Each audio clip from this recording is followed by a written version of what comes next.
কোনো ব্যক্তির যদি পাহাড়ের সমানও ঋণ থাকে, এই দোয়া যদি আমল করে আল্লাহ পাক ওই ঋণও শোধ করে দিবেন ইনশাআল্লাহ।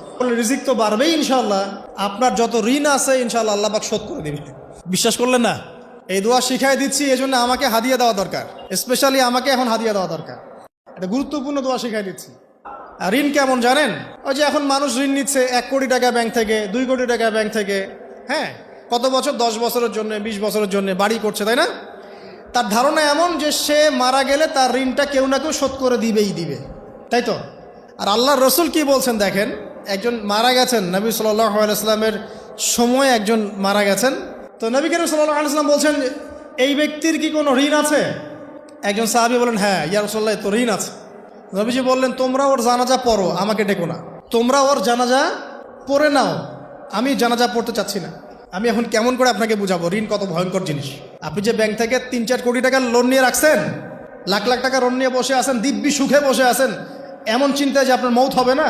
আর নবী সাল্লাল্লাহু আলাইহি ওয়াসাল্লাম সময়ে একজন মারা যাচ্ছেন, তিনি বলছেন তোমরা জানাজা পড়ে নাও, আমি জানাজা পড়তে চাচ্ছি না। মানে ঋণগ্রস্ত ব্যক্তির জানাজাও তিনি পড়তেন না। তারপরে একজন এসে বললেন, ইয়া রাসূলুল্লাহ, আমি তার ঋণ শোধ করে দিব, তার যা ঋণ আছে আমি শোধ করে দিব। তখন নবী এসে জানাজা পড়লেন সাল্লাল্লাহু আলাইহি ওয়াসাল্লাম। তা আপনার এই কোটি কোটি টাকা ঋণ শোধ করার লোক তো রেডি আছে নাকি? আছে না? সমস্যা নেই, আপনার জানাজা পড়া হবে। কারণ হুজুরকে আপনি 5,000 টাকা দিবেন, হুজুর জানাজা পড়াই দিবে, কোনো সমস্যা নেই। তারপরে আপনার মিলাদও হবে, আপনার একটা বড়সড় দোয়াও হবে ইনশাআল্লাহ। কিন্তু আল্লাহ পাক বলেছেন যে শহীদ, আল্লাহর পথে যুদ্ধ করে শহীদ হয়েছে, এই ব্যক্তির আত্মাও ঝুলে থাকে যতক্ষণ পর্যন্ত না তার ঋণটা শোধ করা হয়। এবার বলেন আমি কি বুঝাবো আপনাকে? আর কিছু বলতে হবে? তো এখন সেই দোয়া শিখাচ্ছি আপনাদেরকে, যে দোয়া শিখলে আপনারা ঋণ থেকে বাঁচবেন ইনশাআল্লাহ। কত দিবেন বলেন? হ্যাঁ, এই তো, শুকরিয়া। দোয়া করবেন যেন আল্লাহ পাকের দিনটাকে আল্লাহর জমিনে প্রতিষ্ঠা করতে পারি। আমার সাথে বলেন, দোয়াটা হচ্ছে আল্লাহুম্মা ইকফিনি বিহালালিকা আন হারামিকা ওয়া আগনিনি বিফদলিকা আম্মান সিওয়াকা।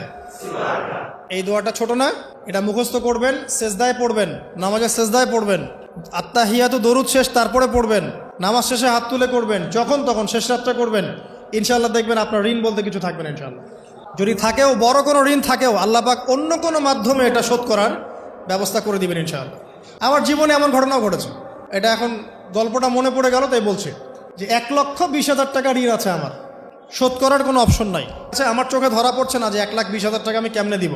কি হলো, হঠাৎ করে আমরা একটা সার্কুলার দেখলাম যে সারা বাংলাদেশে ইসলামিক ট্যালেন্ট খোঁজা হচ্ছে।